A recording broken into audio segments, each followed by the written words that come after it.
दो सदिशों का गुणनफल हम दो तरीके से कर सकते हैं। एक को हम बोलते हैं अदिश गुणनफल या डॉट प्रोडक्ट, ठीक है। दूसरे को हम बोलते हैं, इसी को स्केलर, अदिश मतलब स्केलर और गुणनफल मतलब प्रोडक्ट, स्केलर प्रोडक्ट। इसमें क्या होता है, हम जो दो सदिश लिए और अगर उन सदिशों का गुणा करने पर जो राशि हमें मिल रही है वह राशि अगर कैसी आ जाए, अदिश आ जाए।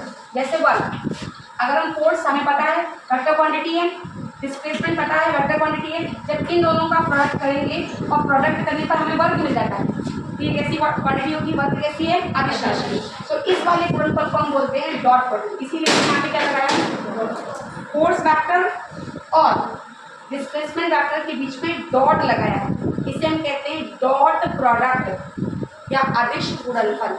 क्यों? क्योंकि इन दोनों सदिशों ने क्या दिया है, एक अदिश क्वांटिटी प्रोवाइड की है, ठीक। इसी तरीके से अगर दो सदिशों के गुणनफल से हमें एक वेक्टर क्वांटिटी मिल रही है, सदिश राशि मिल रही है, तो ऐसे प्रोडक्ट को हम बोलते हैं सदिश गुणनफल या क्रॉस प्रोडक्ट। इसके लिए हम क्या लगाएंगे, क्रॉस लगाएंगे, राइट। जैसे आपने बल आघूर्ण पढ़ा होगा, नहीं पढ़ा है तो पढ़ेंगे आगे। बल आघूर्ण जिसे हम टाउ बोलते हैं, टाउ इज इक्वल टू होता है आर क्रॉस एफ।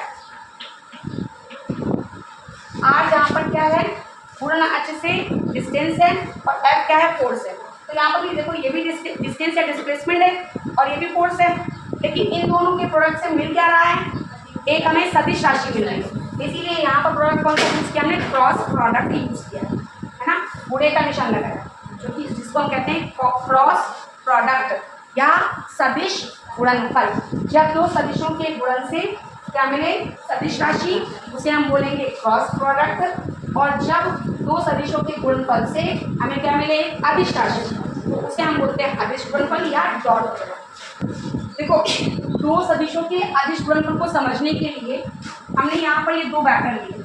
मान लीजिए ये है वेक्टर ए और ये है वेक्टर बी, ठीक। ये दो वेक्टर लिए। अब हमें ऐसे ना लिखना, ये दो वेक्टर ले लिए ऐसे, ठीक है। एक वेक्टर ए लिया है, दूसरा वेक्टर बी लिया। हमने इससे सपोज कर लो ये पॉइंट कुछ बी है और ये पॉइंट। इस वेक्टर से हमने इस पर एक परपेंडिकुलर ड्रॉ किया। अब ये एक ट्रायंगल कंप्लीट कर रहा है, परपेंडिकुलर ड्रॉ किया मतलब ये 90 डिग्री का एंगल है। हमें क्वेश्चन में क्या पता है, हमें ये पता है कि दो सदिशों का जो अदिश गुणनफल होता है, अदिश गुणनफल, जैसे अभी मैंने मान लिया वेक्टर ए और वेक्टर बी का अदिश गुणनफल होता है।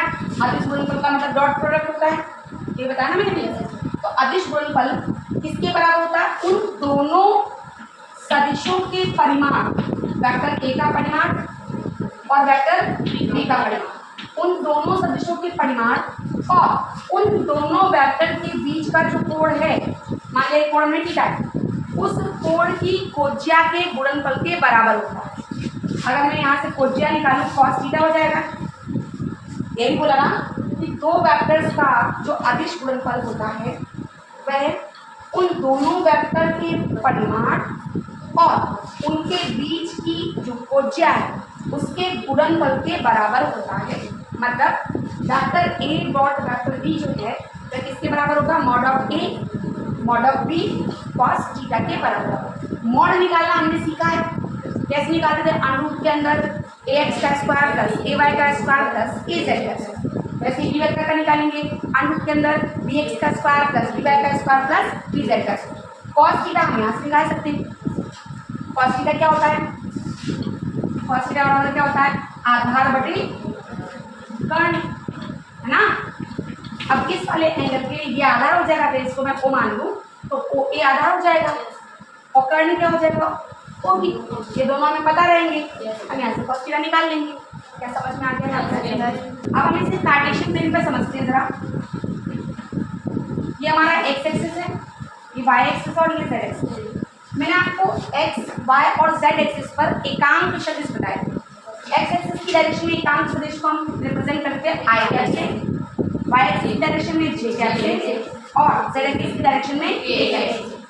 तो अब हम पढ़ने जा रहे हैं कि जो ये एकांक सदिश आई cap, J cap, A cap, अगर हमें किसी वेक्टर में, वेक्टर ए में, वेक्टर बी में, अगर हमें आई जे के फॉर्म में वेक्टर मिलता है, पूरा वेक्टर मिलता है, तो उस समय हम क्या करेंगे, आई कैप का मल्टीप्लाई आई कैप के साथ क्या होगा, राइट। तो यहाँ समझिए जरा, जब आई कैप का आदिश, ये वेक्टर क्वांटिटी आई कैप का अदिश गुणनफल करते हैं हम आई कैप के साथ।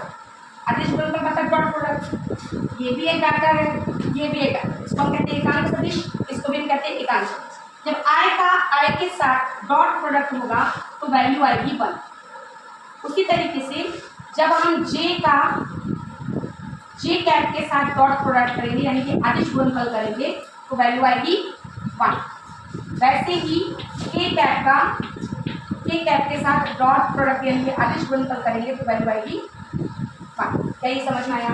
वैसे ही अगर आई कैप का डॉट प्रोडक्ट हम जे कैप के साथ करें तो हमें मिलेगा 0।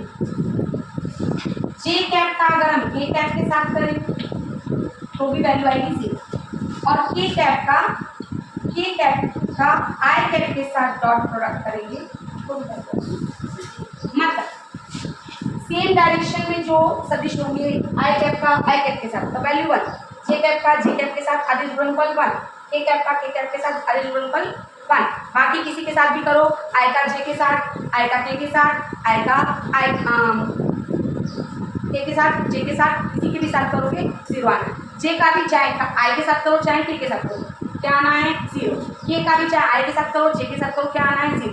लेकिन सेम का सेम के साथ करोगे, एकांश सदिश आई कैप का एकांश सदिश आई कैप के साथ करोगे तभी क्या आएगा 1। यहाँ पर ये क्वेश्चन लिखा हुआ है, क्वेश्चन में क्या बोला हमसे कि यदि vector A is equal to I cap minus J cap plus 2 K cap है तथा vector B 3 I cap plus 2 J cap minus K cap है तो हमसे कह रहे हैं याद कीजिए vector A dot vector B, यानी कि हमें आदेश गुणनफल ज्ञात करना है। दूसरा में क्या कह रहे हैं वेक्टर ए तथा वेक्टर बी के बीच का कोड ज्ञात करना है। तो पहला वाला पार्ट करने जा रहे हैं हम। पहला वाला पार्ट क्या है, vector A dot vector B. Vector A की वैल्यू कितनी है, आई कैप माइनस का जे कैप प्लस का 2 कैप, और बी वेक्टर की वैल्यू कितनी है, यहाँ डॉट लगा देंगे। बी वेक्टर की वैल्यू थी आई cap plus 2 J cap minus का के कैप। अभी मैंने आपको बताया जब आई कैप के साथ डॉट प्रोडक्ट करते हैं तो बनाता है, लेकिन आई का जब जे के साथ करेंगे तो 0 आएगा, आई का जब के साथ करेंगे तो 0 आएगा। मतलब करना किस किस का प्रोडक्ट है, आई का आई में, जे का जे में, के का के में, राइट।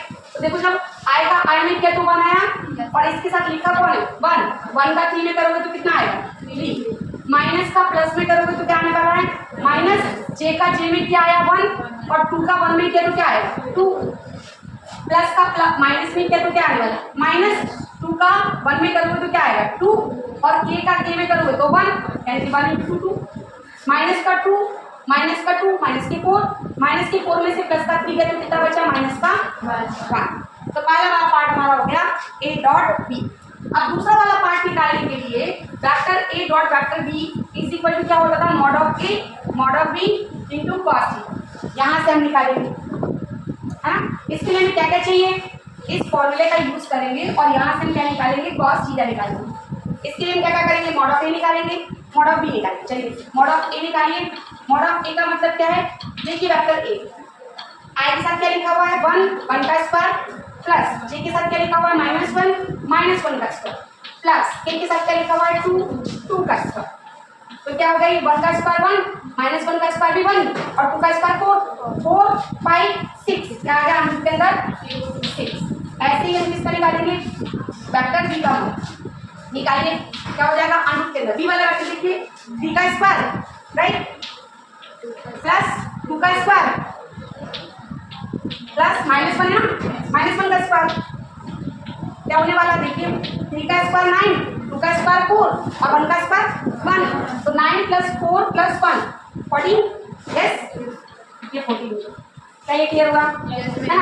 अब मॉड ऑफ ए निकला है मॉड ऑफ बी निकला है, ए डॉट बी तुम ऑलरेडी निकाल चुके हो राइट। फॉर्मूला पुट करो, फॉर्मूला क्या है, फॉर्मूला है vector A dot vector B is equal to mod of A mod of B और साथ में कॉस थीटा।